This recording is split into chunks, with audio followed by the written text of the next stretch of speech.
Um excelente dia para você, uma ótima quinta-feira. Nós estamos aqui continuando nosso estudo a respeito dos últimos dias do ministério de Cristo.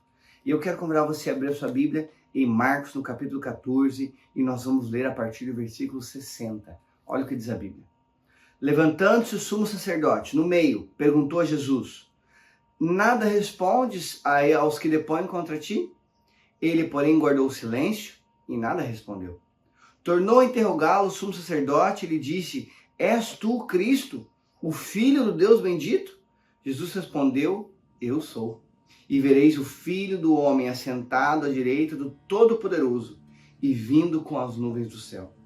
Então o sumo sacerdote rasgou as suas vestes e disse: Que mais temos necessidade de testemunhas? Ouvistes a blasfêmia? Que vos parece?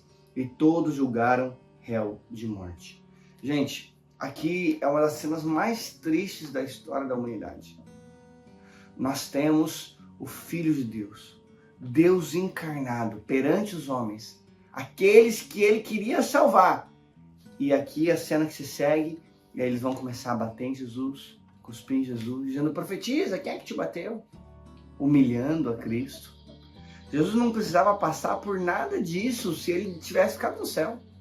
Mas se ele tivesse ficado lá e não tivesse vindo aqui, nós teríamos que morrer. E Cristo, por amor à humanidade, e Deus, por amor à humanidade, eles resolveram fazer alguma coisa. E Jesus, ao estar aqui nessa terra, resistiu tudo isso por mim e por você também. Quando Jesus estava lá, e o sumo sacerdote perguntou diretamente, ele responde.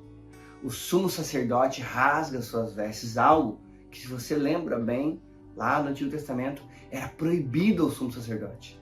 O sumo sacerdote não tinha permissão jamais de rasgar as suas vestes. Ao fazer isso, Caifás estava profanando o seu próprio ministério. Algo que ele já tinha feito há muito tempo, quando começou a pensar em matar o Filho de Deus. Mas ali era algo simbólico, que estava demonstrando quão longe de Deus Caifás estava indo. O quão longe de Deus aqueles homens que eram para ser homens que eram para guiar o povo, inteligentes, que conheciam da palavra, mas tinham ali na frente deles o Filho de Deus e não reconheciam. Aqueles que eram para ser os mais próximos de Deus eram, na verdade, aqueles que estavam mais longe de Deus. Bom, você sabe que nesse momento mesmo, a Bíblia vai relatar daqui a pouquinho, Pedro, que era um dos discípulos de Cristo, um dos mais próximos de Jesus, ele vai negar Jesus 3 vezes. Só que quando Pedro se dá conta do que estava fazendo, não dá tempo da gente ler, mas o verso 72 fala que Pedro, caindo em si, desatou a chorar. O choro amargo de alguém que sabia que havia falhado o seu mestre. É triste a gente comparar aqui Caifás e comparar aqui Pedro. Caifás já sabia há muito tempo que estava errado.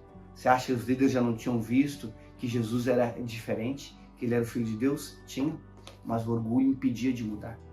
E o orgulho não impediu a Pedro, porque Pedro chorou, Pedro se arrependeu e depois ele tem um momento com Cristo. Nós todos somos ao mesmo tempo os traidores, porque nós abandonamos muitas vezes a Cristo. Mas Cristo nos estende a mão, nos estende um olhar de amor e nos dá uma nova chance. A pergunta é: você vai pelo orgulho ou você vai pelo perdão? Vamos orar? Pai querido, obrigado pelo teu amor e obrigado pela tua graça. Queremos nesse momento aceitar o teu perdão. Não deixe que o orgulho nos impeça. Em nome de Jesus. Amém.